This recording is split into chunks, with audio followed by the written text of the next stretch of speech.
Cher Saint-Esprit, merci pour ta présence.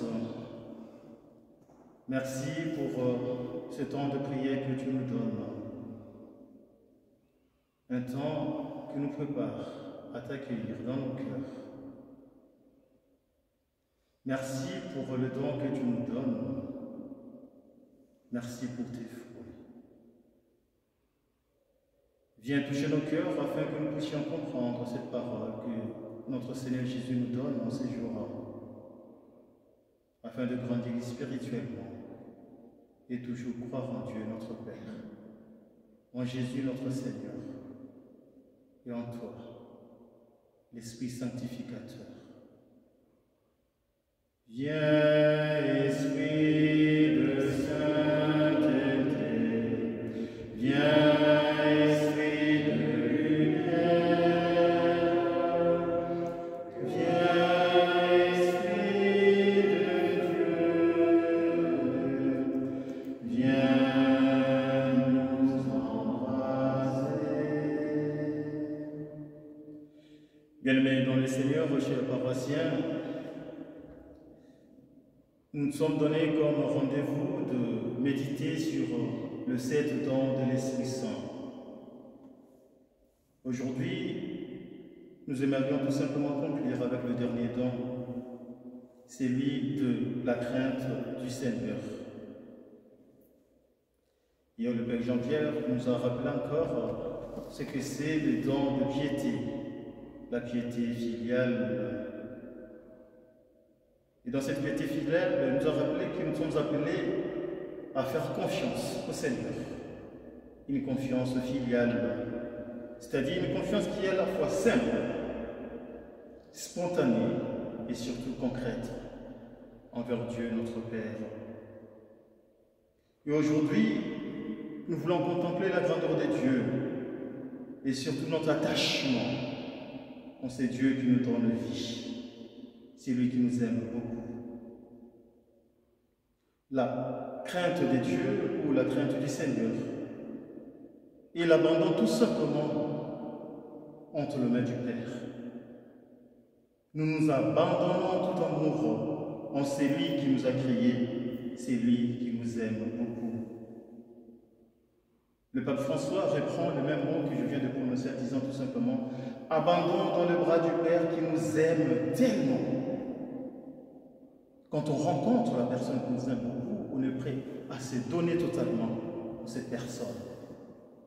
Et nous, dans la dynamique de la foi, nous nous abandonnons entre les mains du Seigneur parce que nous l'aimons et nous savons très bien que lui aussi, il nous aime. La crainte du Seigneur est différente de la peur parce que plusieurs font la confusion entre la crainte et la peur. Nous le savons très bien, la peur paralyse et ne nous aide même pas à progresser. Elle devient maladive et on ne peut pas faire un pas de plus pour aller de l'avant. Par contre, la crainte du Seigneur est un désir de progresser. En elle se trouvent les grands moteurs de la vie spirituelle. Le don des craintes, c'est ce désir qui naît dans notre fort intérieur. C'est l'envie d'aller plus loin avec le Seigneur dans notre vie de tous les jours. Et je crois que quand on se rassemble dans nos temps de prière, c'est pour que nous puissions aller très loin avec le Seigneur. Car c'est lui qui nous aime voir les choses avec ses yeux. Alors nous savons très bien qu'en toute vie spirituelle, il y a des dangers, des choses qui peuvent nous empêcher d'aller très loin avec le Seigneur. Le grand danger de la vie spirituelle, vous le savez mieux que moi, c'est de s'arrêter, de ne plus prier, c'est d'abandonner cette confiance, la vie de confiance avec le Seigneur. C'est de se dire, écoutez, je me suffis à moi-même et je n'ai plus besoin d'eux. Ça, c'est un grand danger dans la vie spirituelle. C'est ne plus vouloir avancer. Or, quand on parle du don de la crainte de Dieu, c'est pour effectivement se mettre entre les mains du Seigneur pour avancer, pour aller de l'avant, s'abandonner en son amour. Alors, celui qui ne veut plus avancer vit ce que le Seigneur dénonce dans le livre de l'Apocalypse, chapitre 3, verset 16. la tiédeur de notre vie de foi. La tiédeur. Aussi, puisque tu es tiède, ni brûlant, ni froid, je vais te vomir de ma bouche. Alors nous devons comprendre que la vie de foi que nous avons eue le jour de notre baptême nous pousse à l'action, surtout à aimer Dieu de tout notre cœur. Nous savons très bien que Dieu ne cesse de nous donner sa grâce, la grâce qui nous fait vivre. Et la grâce de Dieu est l'essentiel de notre vie de foi.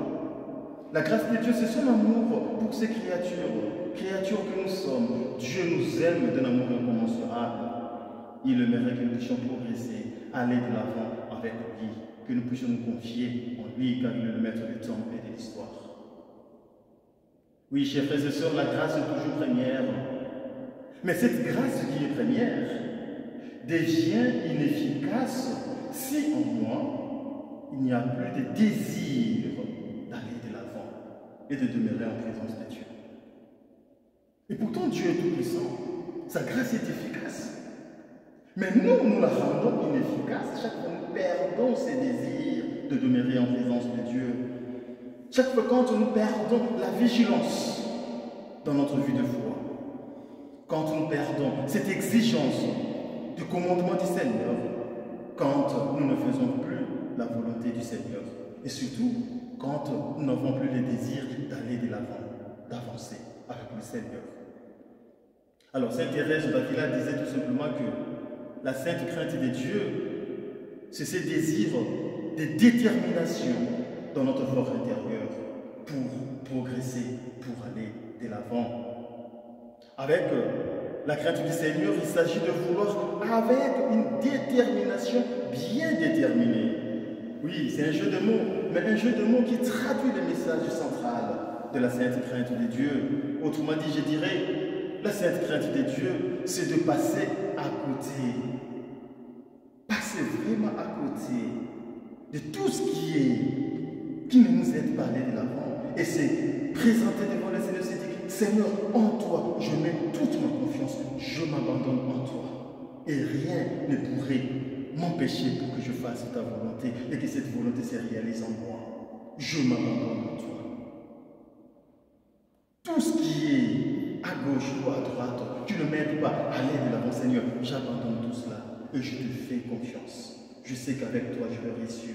Je sais qu'avec toi, je vais surmonter ces épreuves. Je sais qu'avec toi, j'aurai la vie sauve. Car tu es le chemin, la vérité et la vie. On se souvient de ces bons larrons sur la croix à Golgotha. La crainte de Dieu appelle la bénédiction du Seigneur. Alors nous avons des obstacles qui peuvent nous aider, plutôt qui peuvent nous empêcher à ne pas vivre dans la sainte crainte de Dieu. Je veux énumérer un seul. C'est d'avoir perdu ou de n'avoir jamais acquis le sens de la grandeur. Autrement dit, le sens de l'absolu de Dieu. Quand on n'a plus dans notre vie de tous les jours ce sens de la grandeur de Dieu et de son absolu, on perd ce don où on ne se dispose pas à recevoir, à accueillir ce don de crainte de Dieu. Attention à ne pas rabaisser Dieu à mes petites affaires. Non. Dieu ne peut pas être rabaissé. Il est le premier servi. Mais quand nous nous donnons à d'autres choses et nous mettons Dieu au second plan, là nous n'aurons plus cette crainte de Dieu. Cette sainte crainte de Dieu nous appelle à mettre Dieu au premier plan. Raison pour laquelle, parmi les moyens qui pourraient nous aider à vivre et à accueillir ces dons de la crainte de Dieu, c'est de disposer son cœur, ou autrement dit, de développer beaucoup de reconnaissance et la louange en ce Dieu qui nous donne vie. Ce n'est pas pour rien que nous passons beaucoup de temps à louer Dieu, à chanter sa grandeur, et surtout quand nous chantons les psaumes. Ceux qui ont l'habitude de faire le laude, le vêpres, le mille de Dieu, qu'un d'autres temps de prière, en utilisant les psaumes que nous avons dans la Bible, sont vraiment dans la dynamique de disposer leur cœur à accueillir ces temps de la sainte crainte de Dieu. La reconnaissance allège et fortifie l'âme. Oui, soyons reconnaissants pour l'abondance de bienfaits de notre Seigneur dans nos vies. La louange soulève comme un oiseau. Celui qui loue le Seigneur, il vole dans la vie spirituelle. Une âme qui fait oraison, une âme qui dit merci est en sécurité. Voulons-nous vivre dans la crainte de Dieu? Alors louons le Seigneur. Faisons l'oraison. Méditons la parole de Dieu. Adorons le Seigneur présent dans les très saints sacrements de l'autel. Et là, nous aurons la sécurité du ciel. Et rien ne pourrait nous arriver, car nous savons en qui nous avons mis notre foi. Au nom du Père et du Fils et du Saint-Esprit.